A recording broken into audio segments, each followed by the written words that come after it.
عيلتي قررت بكل بجاحة إن البيت اللي من حقي يروح لأخويا عشان هو متجوز ومخلف وأنا لأ. يعني أنا مش محتاج. لما رفضت أدخل الكلية اللي اختاروها لي، أبويا رماني في الشارع. نمت في عربيتي واستحميت في محطات بنزين. طلبت منهم بس أركن العربية قدام البيت أسبوع. قالوا منظره وحش. أخويا كان يضحك ومراته تصور وتنشر.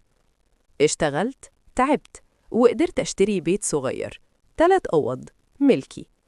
فجأة لقيتهم واقفين على الباب. دخلوا كأنه بيتهم. أمي قالت المساحة كبيرة عليك، وأبويا قال قريب من شغل أخوك. أخويا قال هننقل هنا وإنت هترجع للعربية شوية. ساعتها انفجرت. قلت البيت ده دافع تمنه. قالوا العيلة فوق الكل. طلبت الشرطة قدامهم. جريوا.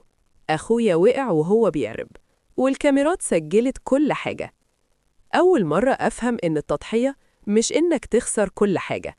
التضحية أحياناً إنك تقول لأ.